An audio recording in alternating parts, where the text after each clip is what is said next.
ನಮಸ್ಕಾರ ವೀಕ್ಷಕರೇ, ಜನಧ್ವನಿ ನ್ಯೂಸ್ಗೆ ಸ್ವಾಗತ. ನಾನು ಅದ್ವಿಕಾ. ಯಾದಗಿರಿ ಜಿಲ್ಲೆಯ ಕೆಂಬಾವಿಯಲ್ಲಿ ಮಾಜಿ ಜಿಲ್ಲಾ ಪಂಚಾಯಿತಿ ಅಧ್ಯಕ್ಷ ರಾಜ ಹನುಮಪ್ಪ ನಾಯಕ ದಣಿ ಅವರ ಜನ್ಮದಿನವನ್ನು ಅರ್ಥಪೂರ್ಣವಾಗಿ ಆಚರಿಸಲಾಯಿತು. ಸಮುದಾಯ ಆರೋಗ್ಯ ಕೇಂದ್ರದಲ್ಲಿ ರೋಗಿಗಳಿಗೆ ಹಣ್ಣು ಹಂಪಲು ವಿತರಿಸಿ ಸಮಾಜಮುಖಿ ಸೇವೆಯ ಮೂಲಕ ಜನ್ಮದಿನಕ್ಕೆ ವಿಶೇಷ ಮೆರುಗು ನೀಡಲಾಯಿತು. ಈ ಕುರಿತು ವರದಿ ಇಲ್ಲಿದೆ. ಮಾಜಿ ಜಿಲ್ಲಾ ಪಂಚಾಯಿತಿ ಅಧ್ಯಕ್ಷ ರಾಜ ಹನುಮಪ್ಪ ನಾಯಕ ಧಣಿ ಅವರ ಜನ್ಮದಿನ. ಕೆಂಬಾವಿ ಸಮುದಾಯ ಆರೋಗ್ಯ ಕೇಂದ್ರದಲ್ಲಿ ಹಣ್ಣು ಹಂಪಲು ವಿತರಣೆ.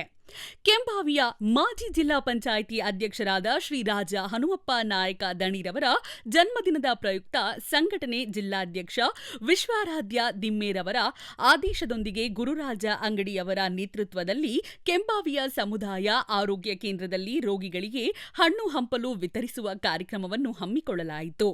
ಈ ಕಾರ್ಯಕ್ರಮದಲ್ಲಿ ಭಾಗವಹಿಸಿದ್ದ ಕೆಂಬಾವಿ ಸಮುದಾಯದ ಆರೋಗ್ಯ ಕೇಂದ್ರದ ವೈದ್ಯಾಧಿಕಾರಿ ಡಾಕ್ಟರ್ ಗಿರೀಶ್ ಕುಲಕರ್ಣಿ ಅವರು ಮಾತನಾಡಿ, ಸಮಾಜಮುಖಿ ಕಾರ್ಯಕ್ರಮಗಳ ಮೂಲಕ ಜನ್ಮದಿನ ಆಚರಿಸಿಕೊಳ್ಳುತ್ತಿರುವುದು ಅಭಿನಂದನೀಯ ಎಂದು ತಿಳಿಸಿದರು. ಈ ಸಂದರ್ಭದಲ್ಲಿ ನಮ್ಮ ಕರ್ನಾಟಕ ಸೇನೆಯ ಕೆಂಬಾವಿ ಹೋಬಳಿ ಕಾರ್ಮಿಕ ಘಟಕದ ಅಧ್ಯಕ್ಷ ಗುರುರಾಜ್ ಎಸ್ ಅಂಗಡಿ, ಸುರಪುರ ತಾಲೂಕು ಯುವ ಘಟಕದ ಅಧ್ಯಕ್ಷ ಭಾಗೇಶ್ ನಾಯಕ, ವೀರೇಶ್ ನಾಯ್ಕೋಡಿ, ಪರಮಣ್ಣ ಹನುಮಂತರಾಯ, ಮೈಬೂಬ್ ದೇವು ಸೇರಿದಂತೆ ನಮ್ಮ ಕರ್ನಾಟಕ ಸೇನೆಯ ಹಲವು ಕಾರ್ಯಕರ್ತರು ಉಪಸ್ಥಿತರಿದ್ದರು. ರಾಜ್ಯಾಧ್ಯಕ್ಷ ಬಸವರಾಜ ಪಡಕೋಟೆ ಅಣ್ಣನವರಿಗೂ ಜಯವಾಗಲಿ ಎಂದು ಜಿಲ್ಲಾಧ್ಯಕ್ಷರಾದಂತಹ ವಿಶ್ವರಾಜ್ ದಿಮ್ಮೆ ಅಣ್ಣನವರ ಆದೇಶದ ಮೇರೆಗೆ ಇಂದು ರಾಜ ಹನುಮಪ್ಪ ನಾಯಕ ತಾತನವರ ಹುಟ್ಟುಹಬ್ಬದ ಅಂಗವಾಗಿ ಸಮುದಾಯ ಆರೋಗ್ಯ ಕೇಂದ್ರ ಕೆಂಬಾವಿಯಲ್ಲಿ ಒಳ ರೋಗಿಗಳಿಗೆ ಹಣ್ಣು ಹಂಪಲುಗಳನ್ನು ವಿತರಣೆ ಕಾರ್ಯಕ್ರಮವನ್ನು ಹಮ್ಮಿಕೊಳ್ಳಲಾಯಿತು.